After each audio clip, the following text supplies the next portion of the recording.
Hi everyone, and welcome to Princess Connect JP, where we are going to talk about welfare characters. These are free-to-play characters that are event-based that can be max leveled after meeting some requirements. First time here, make sure to like, comment, subscribe. 7,500 subs will be doing that giveaway. Alright, let's jump right into it. This is the New Year's event, and if you don't know, I was in the quest section right there. If I click the back menu right here, we're going to be brought to the actual main menu screen. So some of you are probably wondering, what is this? This is like sort of like the event hub, how things are pretty much introduced into the game whenever you see something new, and this is the way New Year's works. So this is going to be like, you can call this an event gacha, and this little, like, you know, purple stone right there with Miu's face on it is really important. Just know, as soon as you start this and you beat most of the story, if you want to jump into the story, you just click this little icon right here, and then you'll be brought into the story. You'll get New Year's, you know, Miu after you go through some things. It's pretty straightforward. It's just like any other, you know, like story mode. You go through the different stages. Eventually you beat like the boss, and then you unlock hard mode and you get free Miu, and then eventually you unlock, you know, the character gacha or the event gacha, right?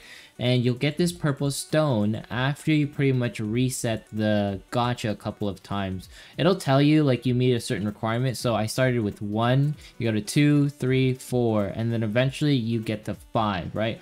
Once you get to 5, you can get this little stone. You can rush for it, or you can pretty much stay in these so you can collect gems.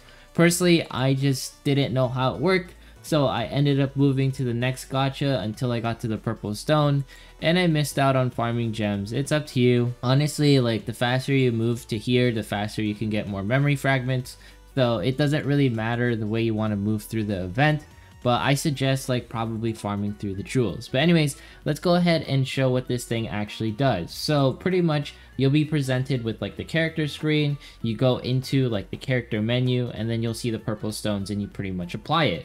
What happens here though is pretty particular to me. I didn't really understand it, so I didn't want to max upgrade to rank 9 as soon as I saw it. I wanted to play with it and sort of understand it. So you can see here, like, the character menu has like a different shade to it. It has like this weird, like, you know, purple, like pink thing on, and then the OK button is now yellow. So it freaked me out. So I just instantly hit the button. You can see here my mana in the top right, 12 million, stays the same the entire time. So I just keep ranking up. I was like, alright, what's going on here? What's the trick to this puzzle? Like, I don't understand. So I click the rank button, and next thing I know, you can jump all the way to rank 9. And I hit OK, and bam, like, I'm max level, and I was just like blown away. Like, my rank is up, my level is up, I have all of this gear that I didn't even like farm, and then I go to the skill section, it's level 1, I hit OK again, and everything is now max level. I was like, what is going on here? So this is pretty much the welfare character system, where when you meet certain requirements after going through the gacha or going through the event, you pretty much get a max leveled character based off of your player level. My player level was 53 at the time, so once I jump back into it, you know, I can't get the gear where it's like, oh, you have to be level 54. So I was like, okay, since I know how that works, let's go ahead and jump into the actual character now and show you, like, you know, more little tidbits of it. So got to level like 54, right?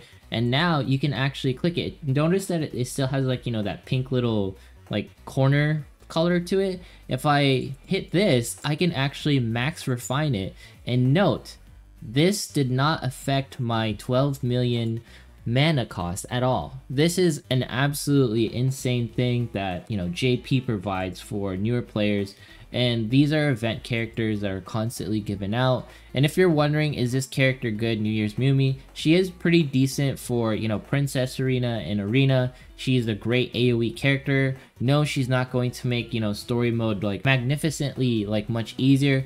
Her issue is like she likes being in the front. So let's go ahead and go into Princess Arena and show off where she can shine. Hopefully, okay, we're gonna click this, see if we can beat this team. That doesn't look doable. That's a 5-star Kokoro in the back. That does not look doable. This one might be, but this is a pretty crazy team that they got here. Folks in JP, they don't mess around, right? So let's keep refreshing, find something a little bit better. This one looks doable. This one looks very doable. Okay. Alright, yeah, we're just not gonna mess with that middle team. We should be okay with this backline team.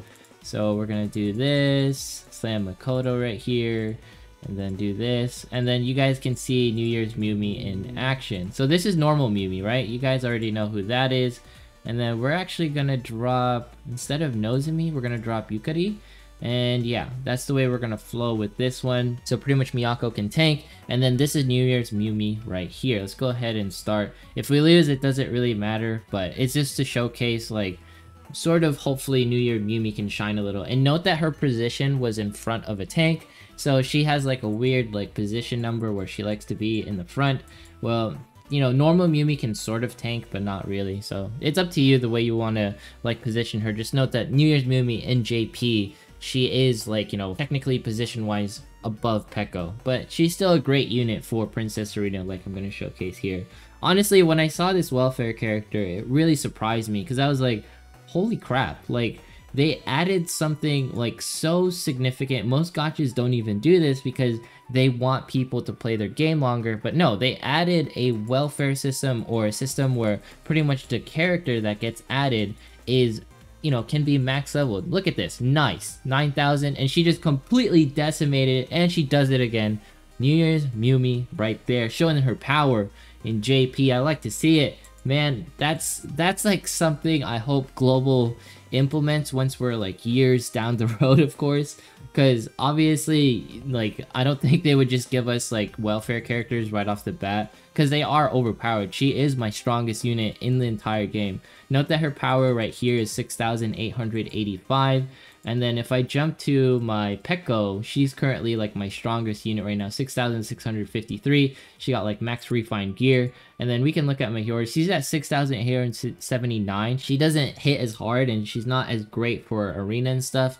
So she has a different utility. Just note, like, all these characters, how, you know, they're really good at certain things. There's only specific characters like supports like Yukari and, you know, people like Princess Kokoro that can be put in different situations, and, you know, Nenika. And the reason for that is because of their TP boosting abilities. You know, I think it's this one in particular. You can see right here, it says TP boosting. So any character that can do TP boosting, that is what makes them so special, because, you know, faster union versus means more damage, more heals, more tankiness, just more of everything. So, you know, look out for TP boosting skills, because they're just going to make a character absolutely skyrocket in value.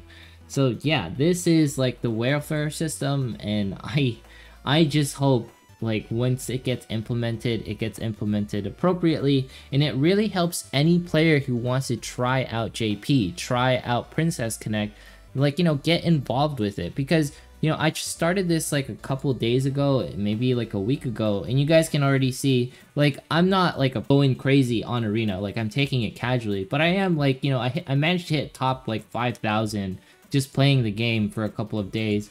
And then for Princess Arena, I managed to hit, like, you know, the upper like 2,000. So to me, that is pretty crazy considering how this game is 3 years old, but I can still somewhat compete at a, you know, decent level, you know what I mean? I'm not like, you know, going to like top 100, but the thing is this game's it's gonna be out in 3 years on February. So to me, that plays how well this game has been developed, because in the future, you know, you can still compete at somewhat of a level compared to other gachas where you have to pretty much spend months, if not years, or something crazy and a god amount of money just to even come close to, like, you know, the top like 5,000. But here they created like that really balanced arena system, and now folks like me who just like start JP, we can instantly start the game and be like, yeah, this is perfectly fine.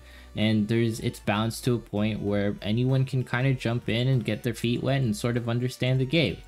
Nice. New Year Mewmi absolutely got killed. This is oh my gosh. Oh, I like how this Peko has like a different like art to it. All right, New Year Mewmi, or Princess Yui. Princess Yui, don't die on me. Okay, yeah. Princess Yui is quite like the most broken princess unit in arena. Obviously, I didn't think I was gonna win that one just because they seemed a little bit stronger than me, but I just wanted to go ahead and try it out. It's just one of those things where I enjoy a gacha game where it's properly developed, because it tells me in the future that when Global comes out in Princess Connect, that it's seriously just about the monetization, the actual gameplay, the competitive aspects of Princess Connect.